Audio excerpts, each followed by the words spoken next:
of NAM. Education Ministry decides to ban a use of plastics in all schools of Maldives starting from next week. And Malaysian Prime Minister announces the dissolution of Parliament more than 2 months before the end of his 5-year term.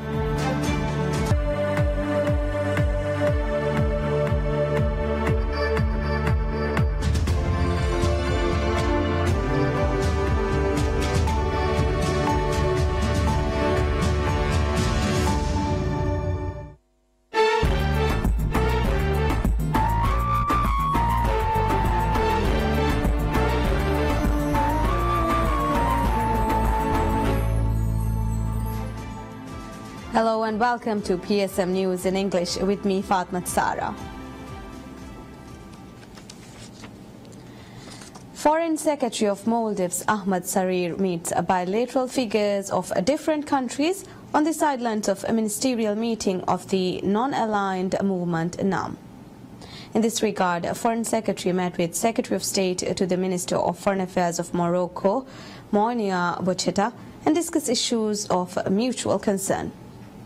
Moreover, Foreign Secretary held meetings with heads of delegations of Mongolia, Rwanda, Tanzania and Botswana and discussed areas of mutual interest during each respective meeting. Furthermore, on efforts to enhance bilateral ties, Foreign Secretary called on Minister of Foreign Affairs of Uganda, Oriam Henry Okello. During the meeting, the Foreign Secretary and the Ugandan Foreign Minister discussed areas of mutual interest and cooperation. The Maldivian Foreign Secretary also met Deputy Minister of Foreign Affairs of Belarus, Andrei Depkunias, on the sidelines of NAM and discussed areas of mutual interest.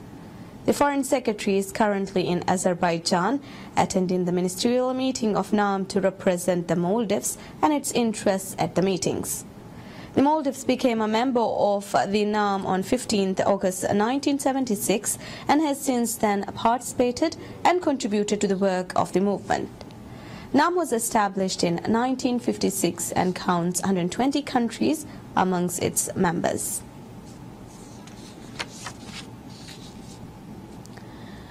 Managing Director of State Trading Organization STO Ahmed Shahir reveals changes will be brought to prices of goods once the godowns of the company are shifted to Malay Industrial Village.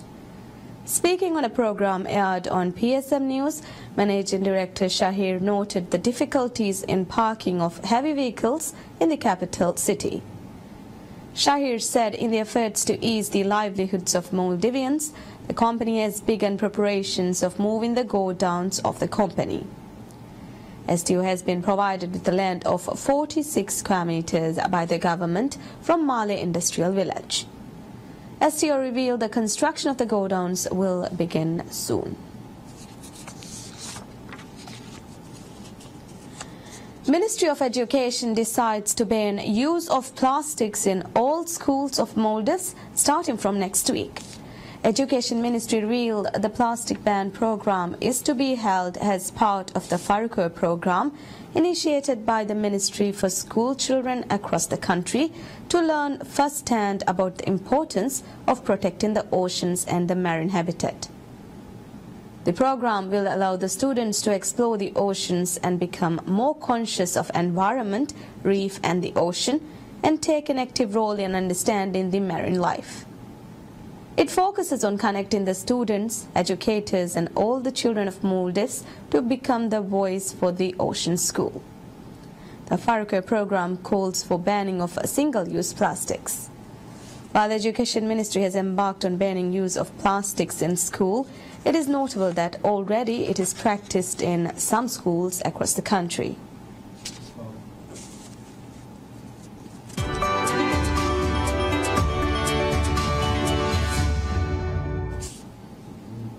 And in business, we have Maldives Inland Revenue Authority MIRA begins an initiative to establish automatic exchange of information AEOI standards in the Maldives.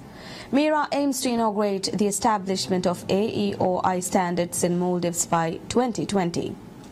The Automatic Exchange of Information portal provides a comprehensive overview of Organization for Economic Cooperation and Development (OECD) and the Global Forum on Transparency and Exchange of Information for tax purposes in the area of automatic exchange of information, in particular with respect to the Common Reporting Standard. Over 100 countries have adopted the standards, and with Maldives becoming a member of Global Forum on February 2016, the standards are developed under the agreement to pave way for international acknowledgeable information exchange mechanism. MIRA revealed in January this year a high-level delegation from Global Forum has met with all banks and insurance companies operating in the country to discuss and to establish such standards in the Maldives.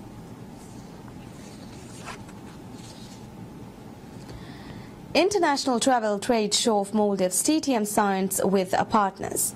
The signing ceremony for the second edition of TTM was held at Champa Central Hotel. International Travel Trade Show of Maldives TTM 2018 will be held from May 1st to 3rd at Darubaruge Convention Center, promising 3 full days of serious business.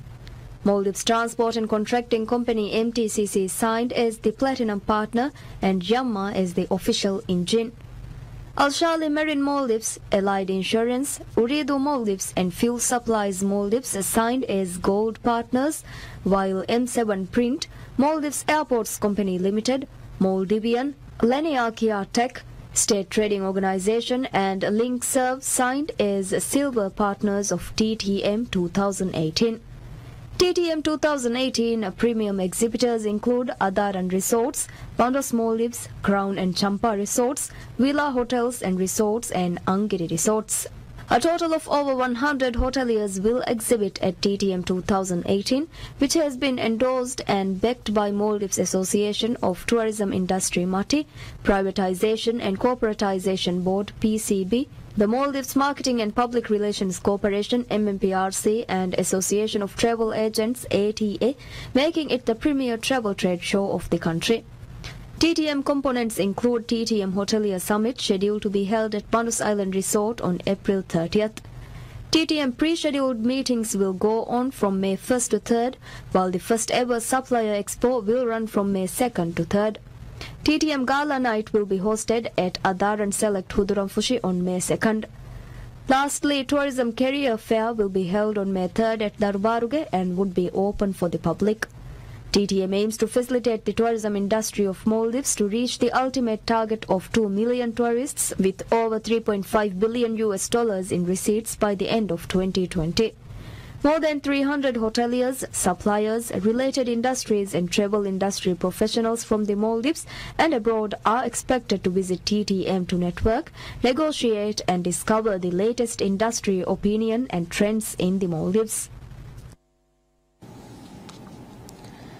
A U.S. international trade expert says countermeasures of China to the proposed tariffs of U.S. will open a door for negotiations. Here's more on this. Hours after the U.S. President Donald Trump administration announced proposed tariffs on products from China worth some $50 billion, China unveiled countermeasures targeting the same value of U.S. goods. CEO of Business Environment Risk Intelligence, Berry, Saruhan Hatipoglu, appreciates China's restraint in its countermeasures. It was a response from what the United States has done. And by the way, Chinese government has been preparing for this ever since the election of President Trump. So what we're seeing here with the 50 billion tariff announcement and then what was responded by China is actually a good thing in that it opens the door for negotiation. Hatipoglu believes that a trade war brings harm to both sides, and he reminds the U.S. to look at history to see what will happen. Let's look at the most recent example of 2002 when President Bush imposed actually 30% steel tariffs. And that was repealed 1 year after. And the reason for that is it hasn't done any change in the trade deficit. As a matter of fact, imports of steel increased by about 15%, while the domestic production was up only 10%. And 200,000 jobs were lost as a result. He added if the U.S. does not learn from its past experiences, the damage it has caused to its economy will be more intense. If you're sacrificing your economic benefits or the welfare of your nation for political gain, when those individuals, be it agriculture or manufacture, start getting hurt because of these policies, the patriotism is not going to work. At that point, President Trump might not find a big enough American flag to hide under, because he'll lose that election. According to Hatipoglu, the next 6 months will be critical to future trends of trade friction between China and the US.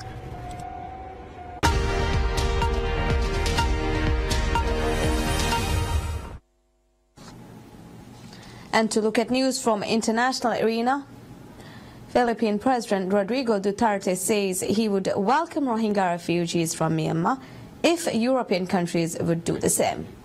Duterte said Philippines is willing to accept refugees and that his government is willing to help. Duterte's comments comes during an awarding ceremony at the Presidential Palace in Manila, where he criticized the International Criminal Court for beginning a preliminary examination into his anti-drug campaign that has killed more than 4,000 of his own people since 2016. Rights groups say some 700,000 Rohingyas have fled a military crackdown that the United Nations have said constitutes ethnic cleansing in Myanmar's Rakhine state since August, and crossed the border into Bangladesh, where they live in flimsy bamboo and plastic structures pitched on what were once forested hills at Cox's Bazar.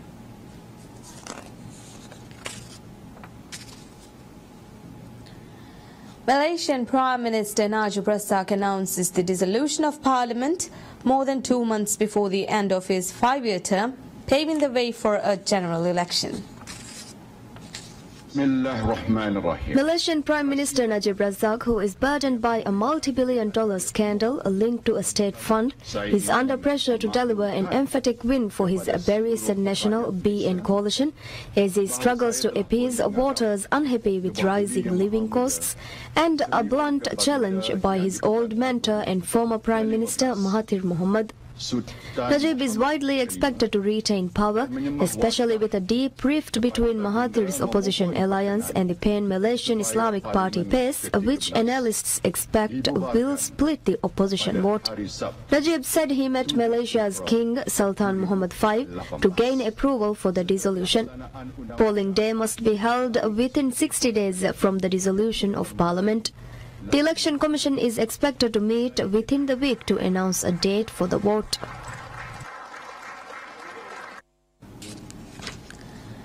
A third convoy with evacuees from Syria's eastern Ghouta arrived at a refugee camp in northeast Aleppo. The Syrian Observatory for Human Rights said a convoy of 13 buses carrying about 650 people left Douma on Wednesday night, and the preparations to organize the fourth convoy are underway. Video uploaded to social media showed what was said to be buses and ambulances from Douma arriving in Al-Bab in northeast Aleppo, and injured people being carried to hospital by Syrian Civil Defense Force personnel. Syrian rebels in a besieged area northeast of Damascus have been told they must accept state rule or leave, as the government and its Russian allies seek to wipe out the last pockets of opposition territory near the capital.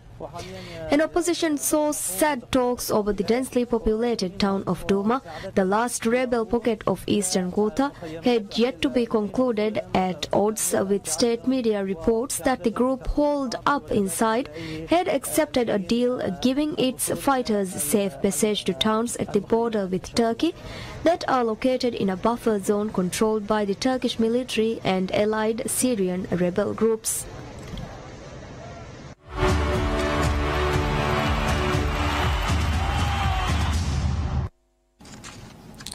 And in sports, UEFA opens disciplinary proceedings against Liverpool a day after fans threw objects at Manchester City's team bus ahead of their Champions League quarter-final leg at Anfield. A video emerged on Instagram from inside the Manchester City team bus as the bus approached Anfield for the match, with hundreds of Liverpool fans cheering, waving flares and throwing dozens of objects onto the bus. Liverpool have been charged by European football's governing body with setting off fireworks, throwing objects, acts of damage and crowd disturbances, and the case will be dealt with by UEFA's Control, Ethics and Disciplinary Body on May 31st. Liverpool fans organised a welcome for both teams, lining a side street where the team buses were known to be arriving at the ground.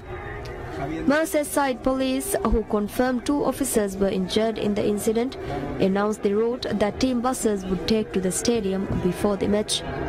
Liverpool fans set off red flares and sang their club songs before the city bus arrived, and beer cans and at least 1 bottle were thrown at the bus. Liverpool apologised to Manchester City for the incident. The crowd trouble outside the stadium marred Liverpool's comprehensive 3-0 victory over their Premier League rivals. City's bus providers sent another bus to take the visitors home, as the one they had arrived in had been damaged.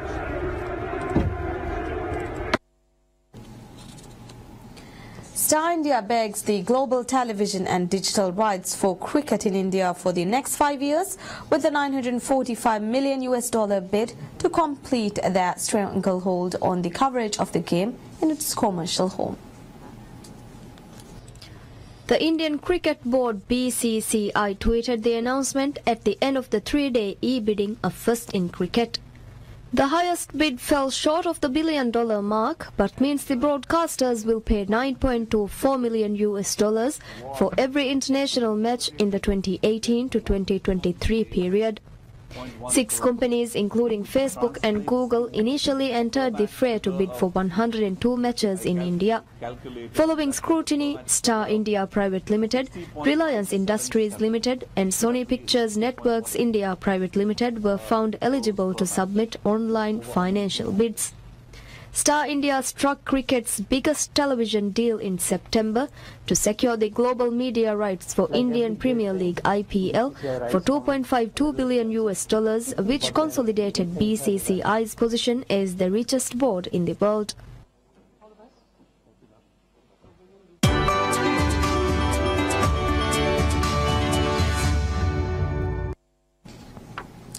A Quiet Place is set to scare up a win at the North American weekend box office from Friday to Monday. The horror film A Quiet Place, starring real-life wife and husband Emily Blunt and John Krasinski, is poised to take in $34 million during its debut weekend.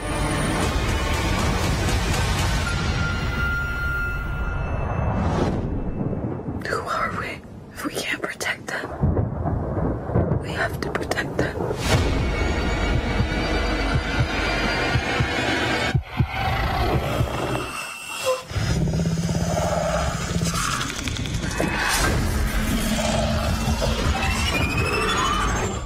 Coming in at number 2 is expected to be Steven Spielberg's Ready Player One. It is expected to add $23 million to its global haul of $191 million.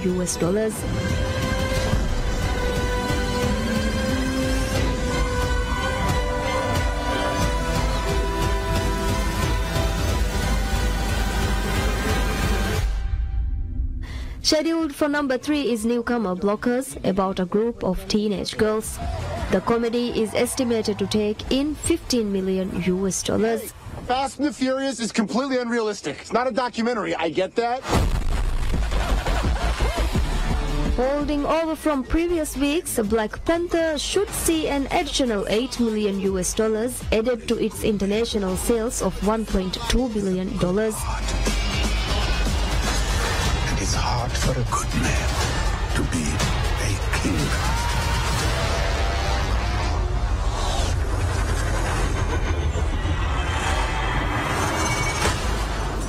Meanwhile, Tyler Perry's Acrimony is expected to earn $7 million, added to its worldwide haul of $21 million.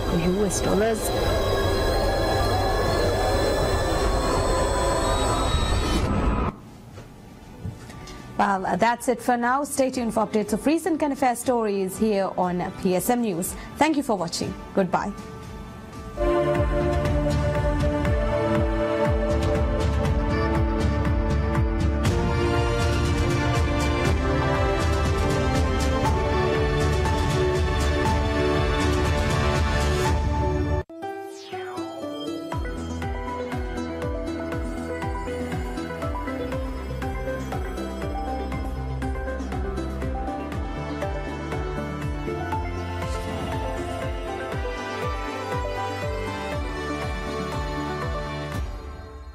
you.